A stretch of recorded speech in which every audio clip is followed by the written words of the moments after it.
अखंड विद्यानंद जी महाराज की जय। सद्गुरु मौनिवा भगवान की जय। शिवोहम शिवोहम शिवोहम। गुरु गीता के महामंत्रों में भक्ति रहस्य के साथ तत्व रहस्य भी समाया है। दृष्टि में यथार्थ आ सके तो अनुभव होता है कि भक्ति एवं तत्व ज्ञान दोनों आपस में गुथे हैं। साधक के अंतःकरण में गुरु भक्ति का उदय उसमें आध्यात्मिक प्रकाश की पहली किरण की तरह होता है। गुरु भक्ति की प्रगाढ़ता के साधक की अंतः चेतना सूक्ष्म होती जाती है। इसी के साथ उसके अनुभवों की सीमाएं व्यापक हो जाती हैं। इनके स्तर व स्थिति में भी बदलाव आता है। इस प्रक्रिया के क्रमिक रूप में साधक की सत्य एवं तत्व की झलक मिलती है। हालांकि यह संपूर्ण आयोजन दीर्घकालीन है, परंतु भक्ति से तत्व ज्ञान के परिणाम सुनिश्चित हैं। जो शिष्य साधक इस डगर पर संकल्पित होकर चल देते हैं, उन्हें अपने जीवन का लक्ष्य मिलना निश्चित हो जाता है। गुरु गीता की भक्ति कथा में इस सत्य के कई आयाम प्रकट हो चुके हैं। पिछले मंत्र में ध्यान की नई प्रक्रियाएं सुझाई गई हैं। इसमें भगवान सदाशिव के कथन को उजागर करते हुए बताया गया है कि हृदय में चिन्मय आत्मज्योति के अंगुष्ठ मात्र स्वरूप का ध्यान करना चाहिए। इस ध्यान की गहनता व प्रगाढ़ता में साधक को अगम अगोचर ब्रह्म तत्व की अनुभूति होती है। जिस तरह से सुगंधित पदार्थों में स्वाभाविक रूप से सुगंध व्याप्त है, उसी तरह से परमात्मा सर्वव्यापी हैं। अपनी आत्मचेतना में ध्यान करते रहने से कीट भ्रमर न्याय की भांति यह जीवात्मा आत्मतत्व का अनुभव करते हुए ब्रह्म तत्व में विलीन हो जाती है। ध्यान के इस शिखर में साधक को यह अनुभव होता है कि अपने गुरुदेव निराकार स्वरूप ही ब्रह्मी चेतना है। जो सद्गुरु को तत्व से जान लेता है, वह यही मानने में तत्ववेत्ता हो जाता है। ध्यान से तत्व ज्ञान के क्रम में माँ भवानी भगवान सदाशिव से जिज्ञासा करती हैं। श्री पार्वती उवाच पिंड किंतु महादेव पदं किं समुदारितं रूपातीतं च रूपं किं यदख्याय शंकर। श्री पार्वती जी कहती हैं, पिंड क्या है, पद किसे कहते हैं, हे शंकर, रूप क्या है और रूपातीत क्या है, यह आप हमें बताएं। जगत माता भवानी की एक जिज्ञासाएं जीव को तत्वबोध कराने वाली हैं। संतान की सबसे अधिक चिंता माता को होती है। माँ के सिवाय अपनी संतान की कल्याण कामना भला और कौन करेगा। इसी कल्याण कामना से प्रेरित होकर माता ने जगदीश्वर से ये जिज्ञासाएं की।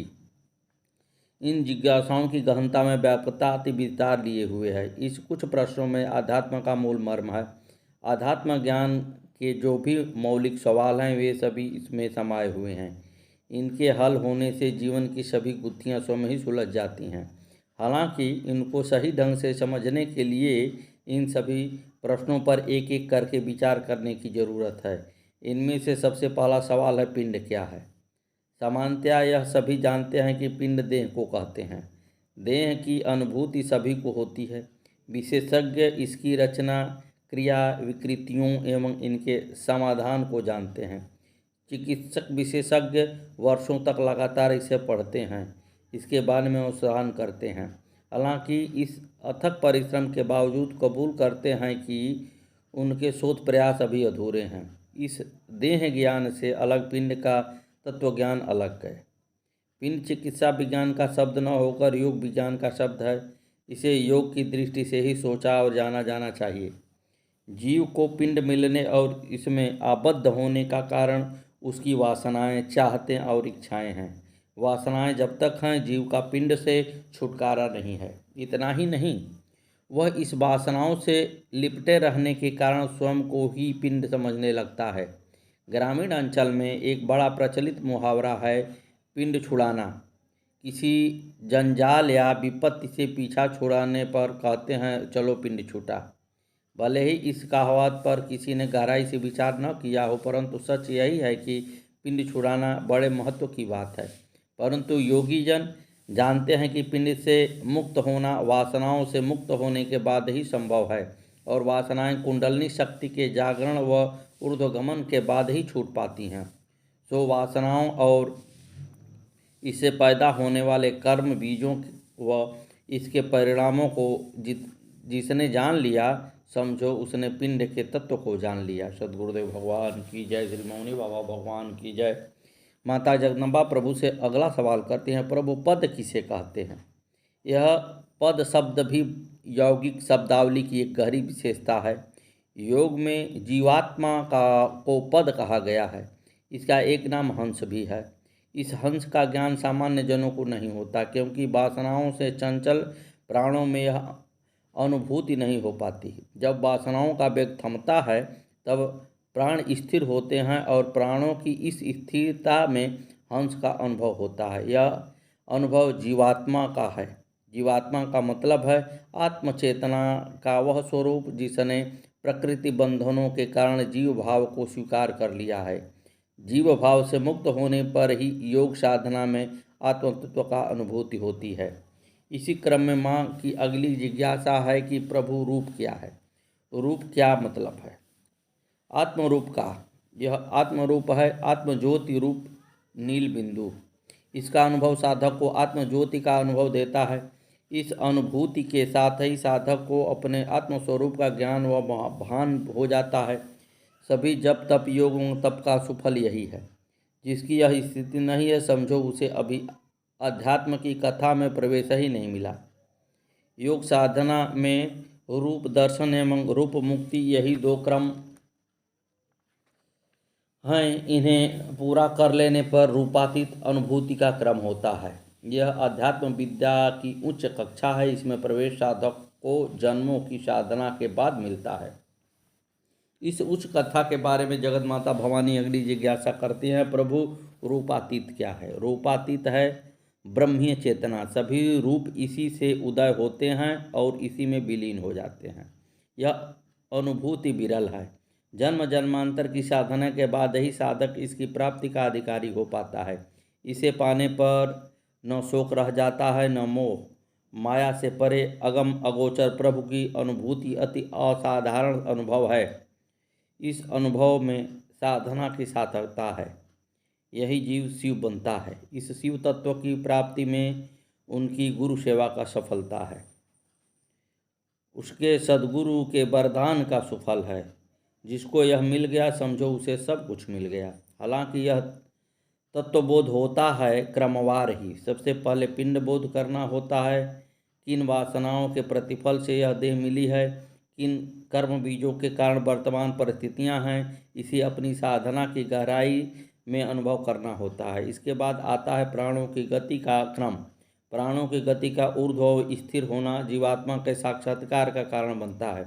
इसके बाद ही हो पाता है आत्मज्योति के दर्शन का क्रम और बाद में ब्रह्मीय चेतना से सायुज्य की स्थिति बनती है। यह सायुज्यता मिलने पर साधक को अपने गुरु के निराकार निरंजन तत्व का साक्षात्कार हो जाता है।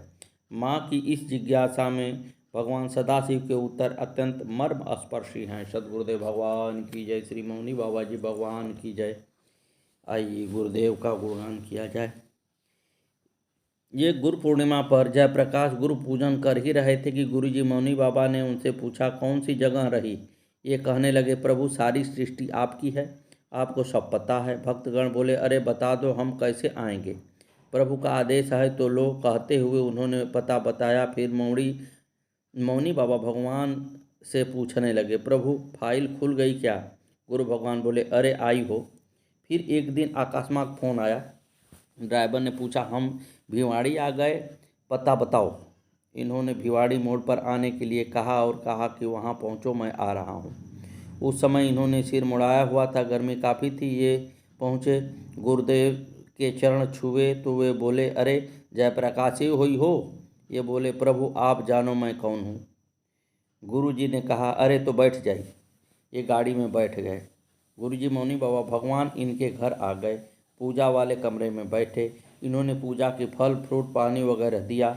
अकस्मात एक दो लोग आ पहुँचे गुरुजी के दर्शन को। गुरु भगवान उठ खड़े हुए, बोले, मार चलो यहाँ से। प्रभु इतने प्रसन्न थे, अचानक न जाने क्या हुआ कि एक साथ चल पड़े। जयप्रकाश सोचते ही रह गए कि हमसे ज़रूर कुछ न कुछ गलती हो गई। ये 3-4 दिन बाद मौनी बाबा भगवान के दर्शन के गए। ये घुघरावली रामा पंडित जी के यहाँ पहुँचे। वहाँ एक और भी भक्त बैठे हुए थे। ये गुरु भगवान से कहने लगे, प्रभु ऐसा क्या हुआ कि आप अकस्मात ही चले आए। गुरु भगवान कुछ कहने को ही थे कि वहाँ बैठे एक भक्त बात काटते हुए बोला, आपने जो बाहर के लोग बुला लिए थे, इन्होंने बिल्कुल अच्छा न लगा। ये बात गुरु जी से कर रहे थे, वे कुछ कहते कि उस भक्त ने गुरु भगवान को बोलने ही नहीं दिया। उनके साथ रहने वाले थे कुछ व्यक्ति जो गुरु जी की बातों को काट कर आगे खुद ही बोल लगते थे। गुरु भगवान भी फिर कुछ न कह कर चुप हो गए। जयप्रकाश मन में सोचने लगे कि शायद गुरु जी को गर्मी लग रही थी। तब गुरु जी उनसे बोले, अरे हम अलवर चले तो गए पर सारी रात वहाँ बैठे रहे, नींद ही न आई। अरे अलवर में बहुत गर्मी थी। अरे हम फिर आई। गुरुदेव मौनी बाबा फिर दोबारा आए। 1-1.5 घंटे बाद कहने लगे, अरे अलवर जाई। जयप्रकाश बोले, प्रभु आज तो यहीं विश्राम करो। गुरु भगवान कृपापूर्वक मान गए और बोले, अरे तो आज यहीं रुक जाई। वे लेट गए। इन्होंने खिड़की पर खीस लगाया। धौंस काफ़ी आ रही थी। इन्होंने गुरुदेव से पूछा, आज्ञा हो तो चरणामृत बना लूं। इनको अनुमति मिली तो ये पानी गुनगुना करवाने लगे। भगवान बोले, जल्दी बनाई। दोनों पति पत्नी व बेटा रचना ने चरणामृत बनाया। भगवान बोले, अरे चम्मच से सबको बांट दे। ये चरणामृत बांटने लगे तो गुरु भगवान ने स्वयं ही चरणामृत ग्रहण करने का मंत्र दिया। खुद ही बोले, अकाल मृत्यु भयहरणम सर्वव्याधि विनाशनम गुरुचरणोदकं पीत्वा पुनर्जन्म न विद्यते। जयप्रकाश कहते हैं कि गुरु भगवान मौनी बाबा ने हमें ज्ञान दिया कि चरणामृत को चम्मच से वितरित करें और सेवन के समय मंत्र बोलें। इन्होंने अपने घर में आज तक भी मौनी बाबा भगवान का चरणामृत रखा हुआ है। यह तो वह चरणामृत है जो इनकी भाभी रामरती जी ने सर्वप्रथम बनाया था। उस चरणामृत की एक शीशी ये ले आए थे। दूसरा पंडित जी रामा पंडित जी के घर बनाया था और तीसरा यहाँ अपने घर पर बनाया। वैसे तो ये तीनों चरणामृत अलग अलग रखते हैं, परंतु थोड़ा सा मिलाकर रख देते हैं, जिसका ये सब परिवारजन एक साथ मिलकर सेवन करते हैं। भाई हंसानंद जी कभी यहाँ आते हैं तो कहते हैं, भाई उस चरणामृत में से मुझे भी कुछ दे दो। इनकी भाभी श्री राम रची जी जब भी आती तो कहती, पूजा का जो आपका कमरा है यहाँ शांति बहुत ज़्यादा है, यहाँ बैठने के बाद भजन से उठने का मन ही नहीं करता। सद्गुरुदेव भगवान की जय। जयप्रकाश कहते हैं कि भाभी जी यह कथन बिल्कुल सत्य है। इन्होंने पहले गुरु जी के लिए एक लकड़ी का सिंगल बेड बनाकर उनके कमरे में रखा हुआ था। वहाँ इनके बच्चे लेट जाया करते थे और मना करने पर भी नहीं मानते थे। एक दिन लड़का नहाकर उस कमरे में पूजा करने गया तो उसे वहाँ पर गुरु जी लेटे हुए दिखाई दिए। उस दिन से फिर कोई बच्चा वहाँ न लेटा। बाद में जब गुरु जी साक्षात इनके घर आए और जिस चारपाई पर लेटकर विश्राम किया, उसी चारपाई को इन्होंने गुरु भगवान के कमरे में रखवा दिया और स्वयं के लिए वो बेड ले लिया जो उनके कमरे में रखा था। जिस दिन गुरु जी मौनी बाबा ने इनके कमरे में विश्राम किया, उसी दिन उन्होंने अपने चरण खड़ाऊँ दिए और एक भगवा लोई भी दी। इन्होंने पूछा, इसका क्या करूं? तो वो बोले, अरे ओढ़ ले इसे। वे रात बड़े आराम से बड़ी अच्छी मुद्रा में वार्ता करते रहे। फिर 11 बजे बोले, अरे आराम करो सब नीचे बिस्तर लगाकर लेटे। ये कमरे के बाहर बिस्तर लगाकर लेटे। सुबह उठे, दर्शन किए। वे चाय पी रहे थे। थोड़ी छोटी लड़की रचना सीढ़ी से नीचे गिर गई, कुछ गुम चोट लगी। उसी वक्त गुरु जी मौनी बाबा बोले, अरे अलवर चली हो। शुक्र था कि वह नीचे वाली सीढ़ी पर न गिरी, वरना बचती नहीं। वह गिरी तो गुरु जी ने पूछा, अरे क्या हुई? उनको बताया तो वे बोले, कुछ ना हुई, ठीक हो जाई। उनकी कृपा से कुछ भी नहीं हुआ। रचना को इस समय उसकी अवस्था 15-16 वर्ष की हो गई है। सद्गुरुदेव भगवान की जय। श्री मौनी बाबा भगवान की जय। आगे की कथा कल।